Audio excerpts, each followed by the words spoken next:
historia, la evolución a nivel mundial del derecho colectivo del trabajo y cómo llegó al Perú, ¿no? Las manifestaciones que tuvo, digamos, la tardía entrada en vigencia de, de, de un reconocimiento de derechos laborales, los cuales ya se veían en otras situaciones, en otras latitudes, y hoy vamos a ver la libertad sindical. Este tema es digamos, un poco más simple, porque es más normativo que el que vimos ayer, que era más que todo historia y antecedentes. Y la sesión va a darse en las 2 horas. A las 11 vamos a tener 5, máximo 10 minutos de un receso. Y voy a hacer algunas preguntas para que me conteste por el chat, respectivo a la libertad sindical. ¿Por qué es importante el estudio de la libertad sindical? Porque este nos va a ayudar a entender las distintas manifestaciones recogidas en la legislación comparada en la OIT y también en nuestra legislación nacional con respecto a qué se entiende por libertad sindical, qué derechos comprende, cuáles son las manifestaciones, cuál es el contenido esencial de la misma. Para empezar, la libertad sindical se le puede conceptualizar, se puede utilizar un solo significado, un solo concepto para poder definirla. Esto es algo totalmente paradójico y lógico, ¿no? Vamos a ver que en la medida que vayamos adentrando en este concepto, eh, existen tantos significados que le dan los tratadistas y los estudiosos a este tema como tantas corrientes también del mismo, ¿no? Para empezar, la libertad sindical, ¿cómo podemos definirla? La libertad sindical la definimos a través de tres ejes, de tres elementos. El primero es el que le otorga la OIT como a través de su comisión. La OIT le otorga un sentido a la libertad sindical, un significado a la libertad sindical. La libertad sindical también como la define distintos tratadistas como el doctor Villavicencio, el doctor Elías Mantero, lo cual vamos a ver posteriormente. Y por último, y tan igual como importante como los anteriores, el significado que le da el Tribunal Constitucional a la libertad sindical. Entonces, comenzamos. ¿Cuál es, cuál es la definición? Voy a agrandar mi pantalla mejor.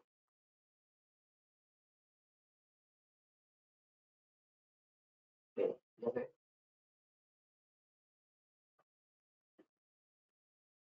Ya.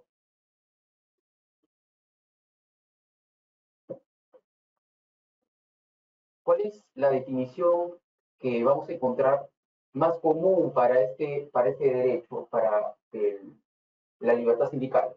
Vamos a encontrar primero una opinión, la cual es utilizada y hemos conceptualizado los principales exponentes sobre el tema, en vista de que hay resoluciones judiciales las cuales consignan estos significados, los cuales hemos plasmado en la diapositiva, ¿no?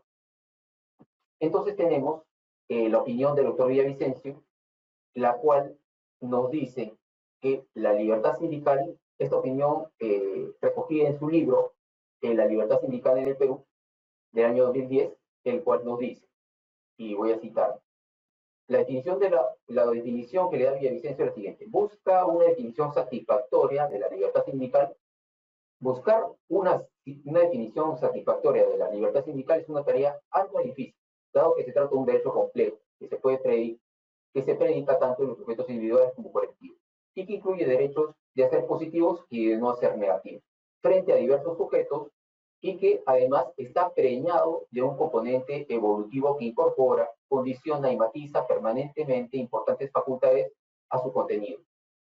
Por ello, resulta muy complicado encontrar legislaciones que cumplan esta tarea solventemente, como tampoco es fácil dar con una definición doctrinal o jurisprudencial que cuente con un respaldo notorio. Normalmente nos encontramos con normas, opiniones o pronunciamientos jurisdiccionales que describen el contenido del derecho, con algunas otras, no tan numerosas, que optan por formular una definición más bien genérica y abstracta. Y finalmente con quienes, los menos, se niegan a ingresar a este terreno por considerar que el carácter perecedero del objeto vuelve ilusoria la tentativa. ¿Qué nos está diciendo la definición del doctor Villavicencio? Nos está diciendo, en primer lugar, de que existen dos tipos de acepciones que se desprenden de la libertad sindical. Primero, los derechos que ésta combina, que son una multiplicidad de derechos, y el carácter que se le da de positivo y negativo. El carácter positivo, que posteriormente vamos a ver que se trata de positivo de manera individual y colectiva, y negativo también en las dos vertientes, positiva y negativa, ¿no? Y nos dice que a la definición de la libertad sindical se le puede ver desde dos puntos. Primero, un sentido subjetivo, un sentido concentrado, y otro, darle una definición abstracta, una definición extensiva. Antes de entrar y de nombrar digamos, el concepto que nosotros asumimos como libertad sindical en ambos sentidos, vamos a ver lo que dice también Carlos Itala en su libro Derecho Colectivo del Trabajo. Y él define a la libertad sindical de la siguiente manera. La libertad sindical puede definirse como el conjunto de derechos, potestades, privilegios e inmunidades otorgadas por las normas constitucionales, internacionales y legales a los trabajadores y las organizaciones voluntariamente constituidas por ellos, para garantizar el derecho a las acciones lícitas destinadas a la defensa de sus intereses y al mejoramiento de sus condiciones de vida y trabajo. Este concepto que le da Carlos Etala, a la libertad sindical, básicamente la circunscribe y resume lo que ha dicho el doctor Villavicencio. Nos dice de que sirve para dos cosas. La libertad sindical se vincula directamente a dos cosas, ¿no? Primero, son aquellas potestades, aquellos derechos que tiene un sindicato o los representantes de los sindicatos. Y, de otro lado, lo refiere a no solamente a los derechos, sino a la etapa o a la característica de defensa que busca a través de la libertad sindical esta característica proteccionista a quienes los enmarcan. Otra definición que tenemos es la del doctor Elías Mantero, el cual en su libro Derecho Laboral, Relaciones Colectivas de Trabajo, en el 95, definió la libertad sindical de esta manera. Le dice, la libertad sindical consiste en el derecho que tiene todo trabajador de formar o no formar parte de un sindicato. Y en caso de ejercitar esta última opción, no podría estar sujeto a despido o recorte de derechos por la decisión que ha adoptado. Esta definición, a diferencia de las otras dos, es más concisa. No solamente porque es corta, sino porque de ella se puede desprender un montón de conceptos. En primer lugar, la libertad sindical consiste en el derecho que todo trabajador tiene como derecho a formar o no formar parte de un sindicato. Esa libertad positiva que tiene aquella persona que quiere ser parte de un sindicato y negativa a no formar parte del mismo. Y en caso de ejercitar esta última opción, no podría estar sujeto a despido. Él vincula esta definición a la protección que tiene, y que vamos a ver posteriormente, dentro del fuero sindical, aquellas personas que ingresan a un sindicato o forman parte de él, que es el fuero sindical, ¿no? Y la protección, la cual sería recogida posteriormente dentro de nuestra legislación y que vamos a tocar más adelante, la cual es el despido nulo. El despido nulo antisindical recogido en la Ley de Productividad y Competitividad Laboral en el artículo 29, en sus primeros incisos o considerados A y B. Estas son las definiciones básicas que vamos a encontrar dentro de las resoluciones judiciales, tanto de la Corte Suprema como de la Corte Superior de Justicia, las cuales definen el despido nulo. Por último, si nos citamos en lo que dice el Tribunal Constitucional respecto a la libertad sindical, podemos remitirnos al expediente 008-2005, proceso de inconstitucionalidad del TC, el cual en sus hojas 26 y en el considerando 26, disculpe, indica lo siguiente, ¿no? El Tribunal Constitucional define la libertad sindical en los términos siguientes. Se define como la capacidad autodeterminativa para participar en la constitución y desarrollo de la actividad sindical. Bueno, continuamos.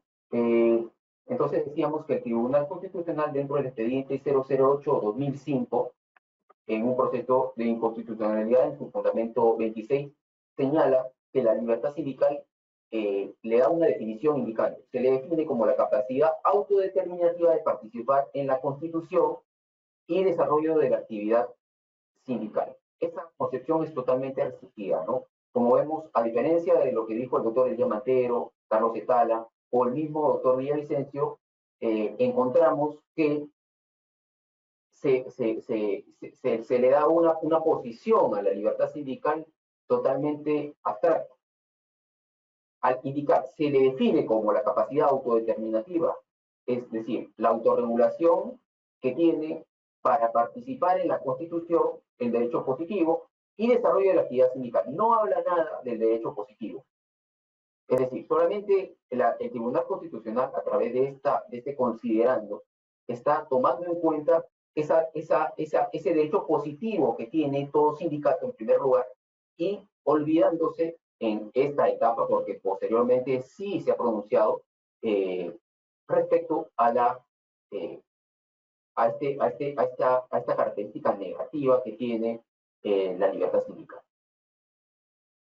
Nosotros hemos buscado encontrar una definición tomando en cuenta dichas posiciones y la hemos definido de dos maneras, ¿no? Nosotros nos acercamos a una posición doble por considerar el elemento estático y dinámico esencial del instituto que se resiente y no se resiente con el paso del tiempo, por lo menos en el corto plazo. Con lo que pensamos que la libertad sindical puede ser definida, en primer lugar, como el derecho fundamental de los trabajadores a organizarse colectivamente. Disculpando los inconvenientes, nos habíamos quedado en definir en cómo nosotros habíamos definido la libertad sindical. Como decía, hemos utilizado y nos hemos basado en los elementos estáticos y dinámicos de la misma para poder definirla, en primer lugar, como el derecho fundamental que tienen todos los trabajadores a organizarse colectivamente para la promoción y defensa de sus intereses comunes económicos y sociales. O si se quiere, con un poquito más de concreción, y esta es la segunda definición, consiste en el derecho de los trabajadores a constituir y afiliarse a organizaciones sindicales y en el derecho de aquellos y a estas a desarrollar actividades sindicales en defensa de sus intereses comunes. Como vemos, la primera definición, la cual indica es un derecho fundamental de los trabajadores a organizarse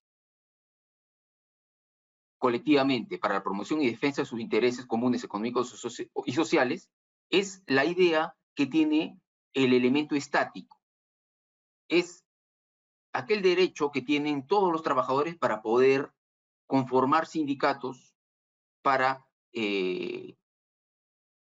buscar reunirse cuando tienen intereses en comunes para buscar mejoras económicas, reconocimiento de derechos mínimos y protección respecto a temas de afectación de derechos fundamentales o derechos laborales. La segunda concepción que hemos utilizado, la segunda definición doctrinal, se basa en el elemento dinámico, la cual indica, consiste en el derecho de los trabajadores a constituir y afiliarse a organizaciones sindicales y en el derecho de aquellos y estas a desarrollar actividades sindicales en defensa de sus intereses comunes. Como vemos, la primera definición simplemente es aquella promoción, creación y defensa de intereses comunes económicos y sociales, mientras que la segunda habla ya de manera más concreta, más amplia, ¿no? Es la constitución, afiliación, el derecho y el desarrollo, así como la defensa. Tomando en cuenta todas estas definiciones, podemos indicar entonces que la actividad, que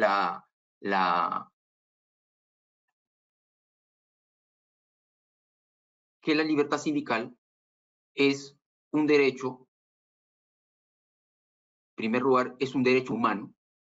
¿Por qué es un derecho humano? Y esto lo vamos a ver brevemente. Porque recoge un sentido supranacional y un sentido infranacional con respecto a lo que significa el mismo término, muy aparte de los derechos y obligaciones que este genera. Vale decir de que, rebobinando, teniendo en cuenta todas estas definiciones que se le da a la libertad sindical, Existe una que es la recogida en este expediente, en el 008-2005, proceso de inconstitucionalidad, la cual lo define de manera más amplia al indicar en la foja 26, la libertad de sindicación, le dice el TC, entendida como la capacidad autodeterminativa para participar en la constitución y desarrollo de las actividades sindicales, tiene como contenido esencial un haz de facultades y de derechos, tales como el derecho de fundar organizaciones sindicales, el derecho de libre afiliación y desafiliación y reafiliación en las organizaciones sindicales, el derecho a la actividad sindical, el derecho de las organizaciones sindicales a ejercer libremente las funciones que la Constitución y las leyes les asignen, en defensa de los intereses de sus afiliados, el derecho a que el Estado no interfiera, salvo en caso de violación de la Constitución o ley, en las actividades de las organizaciones sindicales. Como vemos, esto se da en un proceso inconstitucional ante el TC, y el caso era el caso de la ley marco del empleo público. En este proceso, en este juicio, se extendió el concepto que antes lo veíamos restringido solamente a la definición como la capacidad autodeterminativa para participar en la constitución y desarrollo de la actividad sindical. Es decir, el espectro que está dentro de este contenido de la libertad sindical se amplía. Vale decir de que también se utiliza en este concepto digamos, esa cualidad, esa calidad positiva y negativa que posteriormente vamos a desarrollar. ¿Por qué la libertad sindical se le reconoce como un derecho humano? Esto es muy interesante, ¿no? ¿Por qué? Primero, hay que definir qué son los derechos humanos.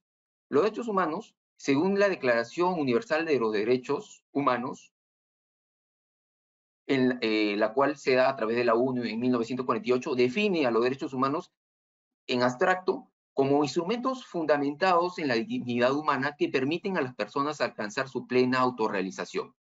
En consecuencia, podemos subsumir que son esas facultades, esas libertades, algunas instituciones o reivindicaciones relativas a unos bienes primarios y básicos. ¿Por qué le podemos decir que son primarios y básicos? Porque son elementos esenciales, los cuales están inmiscuidos directamente a la calidad de ser humano que tiene toda persona. Estos obviamente incluyen no solamente a mi persona, incluyen a todos los que están presentes y a todas las personas que existen en el mundo.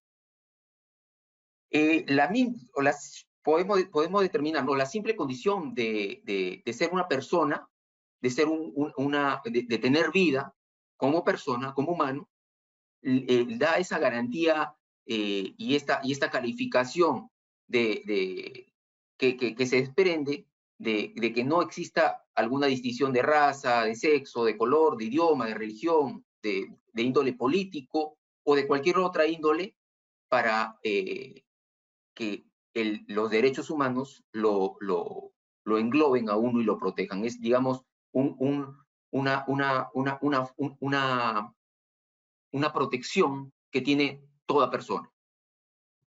Los derechos humanos, entonces, como derechos fundamentales, los encontramos reconocidos y vinculados directamente a esa dignidad que tienen todos los seres humanos. Y podemos decir, entonces, los derechos humanos pueden entenderse como un conjunto de facultades y libertades que gozan todas las personas por el solo hecho de su calidad de tales, es decir, por ser seres humanos, cuyo ejercicio es la condición indispensable para llevar una vida más libre y socialmente más justa. La libertad sindical ha sido objeto de reconocimiento como un derecho fundamental de la persona en todos los instrumentos internacionales aprobados al respecto, algunos de los cuales, dada su importancia, se encuentra en. Y ahí vamos a entrar en una relación, pero antes de nombrar cada normativa internacional, la cual vincula a la libertad sindical como derecho humano, me gustaría centrarme en qué son los derechos humanos, para poder entender los derechos humanos como la libertad sindical como derecho humano. En primer lugar, podemos decir que los derechos humanos reconocen y protegen la dignidad de toda persona por el simple hecho de ser humano, en primer lugar. En segundo lugar, estos derechos rigen la manera en que los individuos en que cada uno de nosotros vivimos en la sociedad y nos relacionamos con cada quien. Al igual que la relación que tenemos nosotros con el Estado y las obligaciones del Estado hacia nosotros. Las leyes relativas a los derechos humanos exigen que los gobiernos hagan determinadas cosas y les impiden hacer otras. Las personas también tienen responsabilidades, así como hacer valer sus derechos, de respetar los derechos de los demás. Esto vinculado a los derechos humanos. Ningún gobierno, grupo, persona individual tiene derecho a llevar a cabo ningún acto que vulnere derechos de los demás. Esta es otra manifestación de los derechos humanos. Los derechos humanos tienen, digamos, características básicas, ¿no? En primer lugar, se habla de la universalidad y la inalienabilidad de los mismos. ¿Por qué universalidad de los derechos humanos? Porque estos están reconocidos para todos los humanos en toda parte del mundo. Es decir, todas las personas tienen derecho a ello por su propia condición. ¿Por qué se les dice que son inalienables? Porque esto vinculado al principio de irrenunciabilidad que tienen los mismos, porque nadie puede renunciar voluntariamente a estos derechos y además ninguna persona puede arrebatártelos. Estas son características propias del derecho humano. También se le dice que son indivisibles. ¿Por qué son indivisibles? Porque ya sean civiles, políticos, económicos, sociales, culturales, estos son inherentes a la dignidad de toda persona. Por consiguiente, todos comparten la misma condición como derecho. No hay derechos pequeños, dentro de los derechos humanos no hay derechos pequeños, todos tienen la misma jerarquía, y en los derechos humanos, en base a lo que acabo de indicar, no existen los grados, no existe este derecho humano es mayor o tiene más importancia que otro, ¿no? Otra cualidad que tienen los derechos humanos es que son interdependientes y están interrelacionados. El cumplimiento de un derecho a menudo depende parcialmente o totalmente del cumplimiento de otro derecho. Eso es algo normalmente básico, ¿no? O sea, un derecho está vinculado necesariamente en muchos casos a otro. Por ejemplo, el ejercicio efectivo del derecho a la salud puede depender del ejercicio efectivo del derecho a la educación y el derecho a la información. Están interrelacionados. Los derechos humanos, todos, cada uno de ellos, sin depender del grado, están interrelacionados unos de los otros. Otra característica que tienen los derechos humanos es la igualdad y la no discriminación propia que se desprende de los mismos. Como sabemos, todas las personas somos iguales como seres humanos y en virtud a esto hay una dignidad intrínseca en cada uno de nosotros de manera totalitaria y de manera igualitaria. Por lo tanto, podemos colegir, ¿no?, que toda persona tiene derecho al disfrute de sus derechos por el simple hecho de ser humano, sin discriminación alguna por raza, por color, por género, por origen, digamos, étnico, ni por tema de edades, ni de idioma, ni de religión, ni por creencias políticas. Ninguna índole puede ser causa de discriminación porque los derechos humanos buscan el sentido de la igualdad. Tampoco puede ser tema de discriminación circunstancias de nacimientos, calidades o cualidades que tiene una persona. Todos los derechos humanos buscan la igualdad y no discriminación en el sentido de que es una virtud de ser tratados a todos como personas humanas, sin distinción, sin hacer algún tipo de excepción. Otra calidad, otra cualidad que tienen los derechos humanos es la participación e inclusión. ¿Por qué se le llama así? Porque todas las personas y todos los pueblos tienen derecho a contribuir, disfrutar y participar activa y libremente del desarrollo, sea civil, político, económico, social, cultural, a través del cual los derechos humanos y las libertades fundamentales pueden hacerse efectivos. Otra característica de los derechos humanos es esta llamada rendición de cuentas y Estado de Derecho. Los estados y otros garantes de derechos deben respetar las normas y los principios jurídicos consagrados en los instrumentos de derechos humanos, que lo vamos a ver a continuación, ¿no? Cuando no lo hacen, los titulares de los derechos que han resultado perjudicados tienen derecho a entablar un proceso ante los tribunales competentes de cada nación o ante una instancia judicial en busca de respeto y la reparación adecuada de la vulneración de estos derechos que le corresponden. Es en este sentido que podemos definir que los derechos humanos, entonces, vinculados a la libertad sindical, han sido objeto de un reconocimiento como un derecho fundamental. Como sabemos, y eso lo hablamos la sesión pasada, existe la pirámide de Kelsen y esta jerarquía normativa, la cual prima en nuestro ordenamiento jurídico y constitucional, la cual delimita que en primer lugar está la Constitución. Sin embargo, los derechos humanos están reconocidos y están vinculados a un grado tan igual como la Constitución. Tal es así que la Declaración Universal de los Derechos Humanos, suscrita y proclamada en París el 10 de diciembre de 1948 por la Asamblea General de las Naciones Unidas en su resolución número 217, aprobada por el Perú mediante resolución legislativa 13.282 del 24 de diciembre de 1959, es asumida e incorporada a la legislación nacional.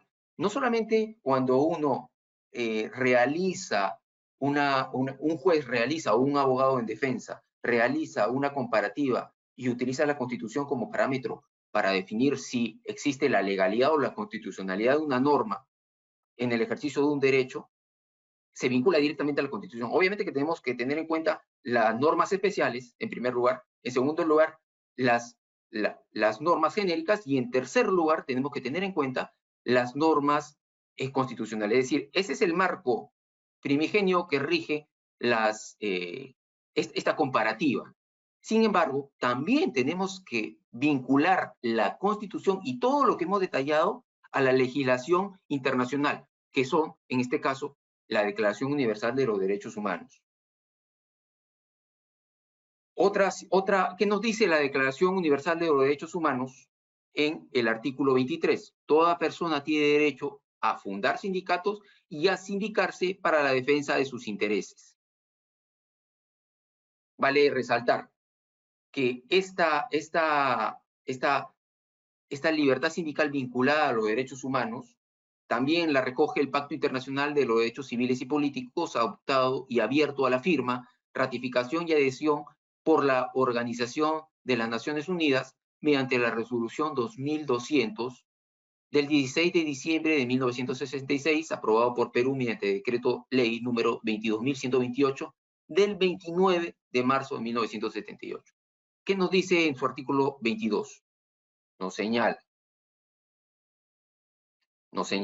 Toda persona tiene derecho a asociarse libremente con otras, incluso el derecho a fundar sindicatos. Vamos a ver de que primero de la Declaración Universal de Derechos Humanos, la cual desarrolla en su artículo 26 y en otros artículos la libertad sindical como derecho humano y vinculada a estos derechos, obligaciones, protección, el derecho positivo y negativo, individual y colectivo que existe, es desarrollada cada vez de manera más amplia en la legislación supranacional, ¿no? En este caso, en el Pacto Internacional de los Derechos Civiles y Políticos. Uno habla de una manera más explícita que la otra. En el artículo 22, como decía, nos dice, toda persona tiene derecho a asociarse libremente con otras, incluso el derecho a fundar sindicatos y afiliarse a ellos para la protección de sus intereses.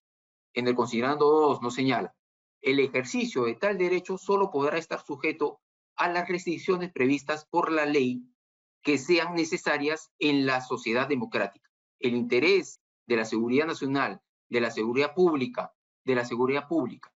o del orden público, o para promover la salud o la moral pública los derechos y libertades de los demás. El presente artículo no impedirá la imposición de restricciones legales al ejercicio de tal derecho cuando se trate de miembros de las Fuerzas Armadas y de la política. Eso lo vamos a detallar posteriormente, cómo existen algunos, dentro de nuestra legislación y la legislación internacional, existen algunas excepciones para la prohibición, si queremos llamarlo así, de afiliarse a un sindicato, ¿no?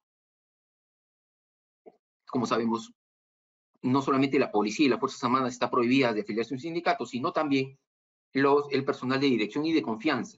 Esto recogido en la Ley de Productividad y Competitividad Laboral, lo mismo en la Ley de Relaciones Colectivas de Trabajo, la cual señala de que esta calidad que se le otorga a estos dos conceptos, el de personal de dirección y el personal de confianza, les impide o les impediría ser parte o formar parte de un sindicato. Y esto es algo muy lógico, ¿no? Porque si el personal de confianza y el personal de dirección representan en un caso al empleador, entonces no podrían estar vinculados a la defensa de los derechos de los trabajadores, pues, ¿no? Porque ellos representan directamente a la contraparte, si queremos llamarlo así. Y bueno, nos remitimos al considerando 3 del artículo 22, el cual señala: ninguna disposición de este artículo autoriza a los Estados partes en el convenio de la Organización Internacional de Trabajo de 1984 relativo a la libertad sindical, a la protección y a la protección del derecho de sindicación, a adoptar medidas legislativas que pueden menoscabar las garantías previstas en él, ni aplicar la ley de tal manera que pueda menoscabar las garantías. Es decir, le otorga, en primer lugar, habla de que esta cualidad del derecho positivo que se desprende de la libertad sindical, ¿no? El afiliarse libremente a un sindicato, el de fundar sindicatos y la protección, en busca de la protección, mejora de los intereses. No define si son intereses económicos o intereses de índole de derechos laborales. Simplemente lo habla en abstracto. En segundo lugar, nos está diciendo el Pacto Internacional de los Derechos Civiles y Políticos que no puede haber una restricción a este derecho positivo recogido en el inciso primero. ¿Por qué? Porque en una sociedad democrática, en un Estado de Derecho, donde el Estado debe promover este tipo de manifestaciones de los trabajadores en busca de equiparar esa desigualdad que existe en medio de la relación laboral entre un trabajador y el empleador, como le señalé la vez pasada. No es lo mismo que negocie o que se queje un trabajador con el empleador, el cual, si no llegan a un consenso, si no llegan a una conciliación, y el empleador no quiere ceder a los reclamos justos del trabajador, entonces no existe una afectación si el trabajador dice, bueno, ya pues, quiero, digamos, ¿no? Quiero dejar de trabajar, pues, ¿no? Ya no voy a trabajar y, bueno, voy en busca de presionarlo al empleador. Sin embargo, si se reúne un grupo de trabajadores, y negocia en busca de mejoras económicas, en busca de reconocimiento de derechos justos, entonces ya es una presión distinta uno a uno, cuando son 20, 50, 100, 500 a 1. ¿Por qué? Porque si estos sí entran en medida de fuerza, que puede ser una huelga, que puede ser dejar de trabajar, ya existe una afectación por la gradualidad y por la cantidad de trabajadores a la economía, al lucro, el cual busca el negocio de esta empresa, de este trabajador, ¿no? De este empleador, disculpen.